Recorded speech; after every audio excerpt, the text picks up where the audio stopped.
안녕하십니까. 2021년 5월 13일 새벽 모의 팩트 시작하겠습니다. 검찰이 이성윤 서울중앙지검장에 대해서 기소를 했고 재판에 넘겼다. 그런데도 불구하고 이성윤 서울중앙지검장은 피고인 중앙지검장으로서 계속 지금 버티고 있다. 아마 이런 거를 계속 뉴스를 통해서 접하고 계실 텐데, 이성윤 서울중앙지검장에 대한 공소장이 공개가 됐습니다. 거기에 보면 이성윤 지검장이 어떤 수사 방해를 했는가 하는 내용들이 구체적으로 드러나 있는데, 왜 이 말씀을 드리냐면, 이걸 보면 앞으로 재판에 넘어가서 이성윤 지검장이 어떤 선고를 받을 것인가 하는 걸 대략 짐작할 수, 그러니까 우선 유죄냐 무죄냐부터, 본인은 재판을 통해서 명예회복을 하겠다 지금 이렇게 나오고 있는 거 아닙니까? 그러니까 그런 부분을 짐작할 수가 있겠다. 그래서 이 공소장이라는 것이 대단히 중요한데, 여기에 보면 무려 3번에 걸쳐서 수사 방해, 수사를 하지 말라, 이런 식의 압력을 넣었다는 사실이 아주 구체적으로 기록이 되어 있습니다. 우선 중앙지방법원에 접수한 A4 용지 16쪽 정도의 분량이라고 하네요. 이 공소장에 보면 한마디로 얘기하면 수사 지휘의 탈을 쓴 수사 무마다, 이런 식으로 얘기를 할 수가 있죠. 2019년의 6월부터 7월 사이에 이 당시에 이성윤 서울중앙지검장이 대검 반부패 강력부장이었습니다. 그 당시에 안양지청 수사팀의 수사를 방해했다, 이런 것인데, 자, 우선 첫 번째 사례는 어떤 것이냐. 불법 출국금지가 2019년 3월 달에 있었죠. 그로부터 3개월 뒤인 2019년 6월 20일부터 안양지청 수사팀의 수사를 지속적으로 방해를 했는데, 수사팀은 원래 이 수사가 어떻게 진행이 됐냐면, 김학의 전 법무차관 불법 출국 금지, 이 정보가 사전에 샜다는 거 아니겠습니까? 그러니까 김학의 전 차관이 해외로 도피하기 위해서 공항에 나간 것으로 이렇게 지금 판단을 하고 있는 것인데, 이게 어떻게 유출이 됐느냐 하는 걸 법무부에서 수사 의뢰를 한 겁니다. 그래서 법무부의 관할인 수원지검 안양지청에서 이걸 수사하게 된 거죠. 근데 수사를 하다 보니까 이게 뭐야? 대검 과거사 진상조사단의 이규원 검사가 있지도 않은, 그러니까 과거에 무혐의 처분된 사건을 그 사건 번호를 붙여서 출국금지 요청을 했네? 이거 불법인데? 그 다음에 출국금지 요청을 긴급하게 하고 나서 그 다음에는 출국금지 요청서를 정식으로 결재를 받아야 되는데, 그 결재를 보니까 이거는 또 동부지검 내사번호라는 걸 붙였는데, 이건 있지도 않은 그런 내사번호를 가짜로 붙였다. 이건 불법인데? 이렇게 된 겁니다. 그러니까 이게 뭐야? 불법적으로 긴급 출국금지를 했단 말이야? 이건 말이 안 되는데? 이렇게 이제 수원지검 안양지청이 판단을 해서 이거는 수사를 해야 되겠습니다 라고 얘기를 한 거죠. 그걸 대검에서 무마했다, 이런 얘기입니다. 자, 그래가지고 2019년 6월 18일에 이규원 검사의 범죄 사실을 적은 검사 비위 혐의 보고라고 하는 A4 용지 한 5쪽짜리 보고서를 대검에다가 제출을 합니다. 6월 18일 날 보고서를 만들어서 6월 19일 날 제출을 하니까, 이성윤 당시 대검 반부패 강력부장이 6월 20일에 배용원 안양지청 차장검사, 현재 전주지검장인데요, 이 사람한테 전화를 해서 김학의 출금은 법무부와 대검에서 다 협의된 내용인데 왜 수사를 하느냐, 이런 식으로 얘기를 하고, 그러면서 이제 수사하지 말란 얘기죠. 그 다음에 김모 당시 대검 반부패 수사지휘과장, 이 사람도 이성윤 반부패 부장의 지시에 따라서 대학 선배인 이현철 안양지청장, 현재 서울 고검 검사라고 하는데, 이 사람한테 연락을 해서 안양지청 차원에서 해결해달라, 지청장이 그런 것을 해결해야 되지 않느냐, 이 보고는 받지 않은 걸로 하겠다, 이런 식으로, 이런 취지로 지시를 했다는 거죠. 그러니까 당시 수원지검 안양지청에서 이에 대해서 대단히 반발했다, 이렇게 공소장에 적혀 있습니다. 그리고 이제 두 번째, 이게 이제 첫 번째 방해 사례고, 두 번째 방해 사례는 그럼에도 불구하고 안양지청이 법무부의 출입국 외국인 정책본부 직원들을 이제 조사를 계속하니까 또다시 방해를 했다는 것이죠. 이때 이제 법무부의 A 서기관, 이 사람은 검사는 아닌 모양인데, A 서기관이 6월 25일 조사 도중에 수사팀에다 큰 소리를 뻥뻥 쳤다는 거 아니겠습니까? 검찰 부탁을 받고 해준 건데 이거 수사하면 검찰도 다칠 텐데, 이런 식으로 은근히 위협을 했다.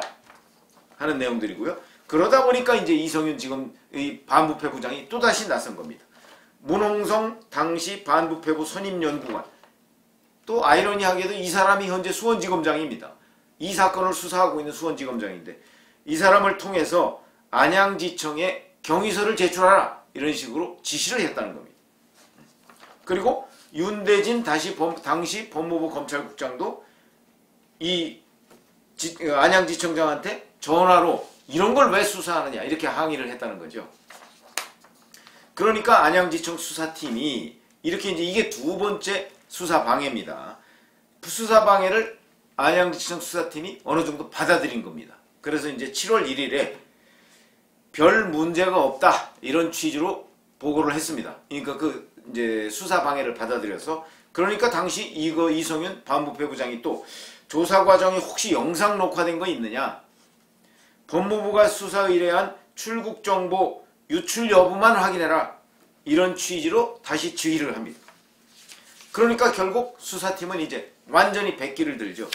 수사를 더 이상 못하겠다 이래서 포기하고 법무부 소속인 공익법무관 2명에 대해서만 불기소 처분을 내리겠다. 이게 이제 김학의 전 차관 불법 그러니까 그 수사 상황이 사전에 정보가 유출됐다 하는 부분에 대해서만 무혐의 처분하겠다. 이런 보고서를 7월 3일 날 대검 반부패부에 보냈다고 합니다.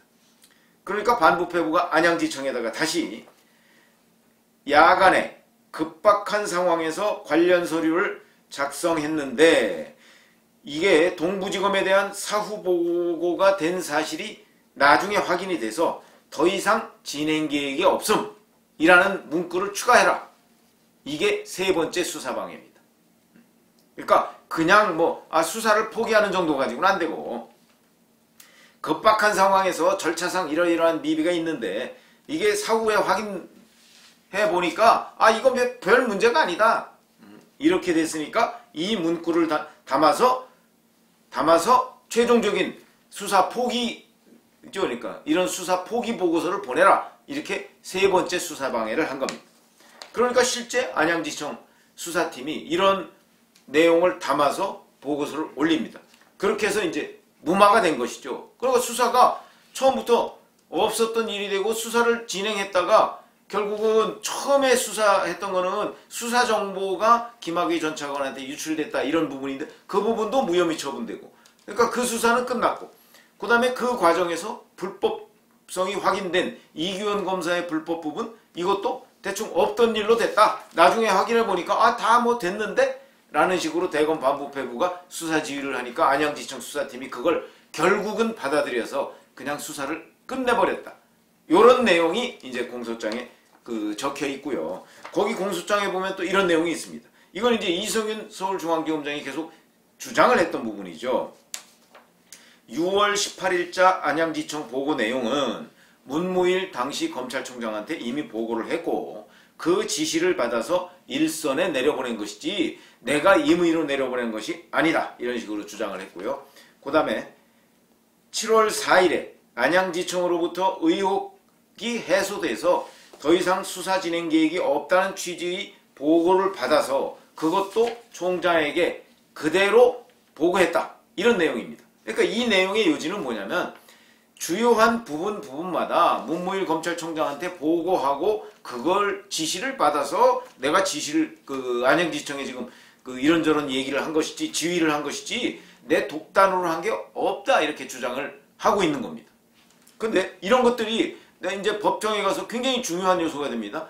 문무일 검찰총장의 지시를 받아서 당시 대검 반부패 강력부장이 단순하게 지시를 전달했느냐 아니면 문무일 검찰총장한테는 껍데기만 보고하고 실질적으로는 이성윤 대검 반부패 부장이 자기가 임의로 법무부하고 짝짝꿍해서 그래서 수사 지휘랍시고 실제는 수사 지휘가 아니고 수사 무마를 한 것이냐. 그러면 이제 문무일 검찰총장은 수사 무마 사실을 알았느냐 몰랐느냐 여기까지 되거든요.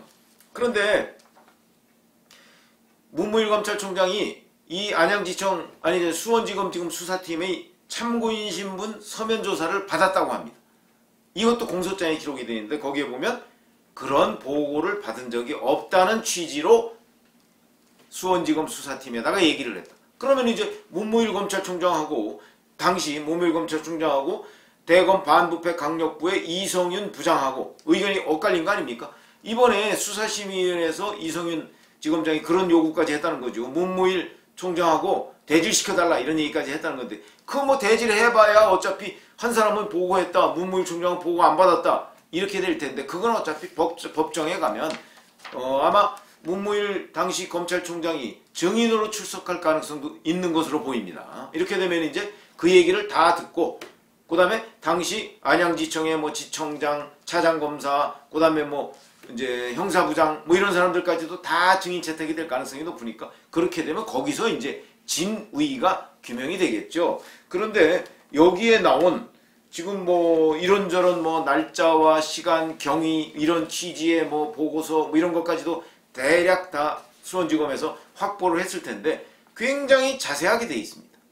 상세하게 돼 있고요. 그러면은 이것을 이성윤 서울중앙지검장이 계속해서 빠져나갈 수가 있을까? 이거는 대단히 의문스러운 대목입니다. 제가 보기엔 이 정도의 거라면 아마도 수사심의위원회가 8명의 찬성으로 이거 기소해라 이렇게 결론을 내린 데에는 이런 부분도 상당히 있는 것으로 보입니다.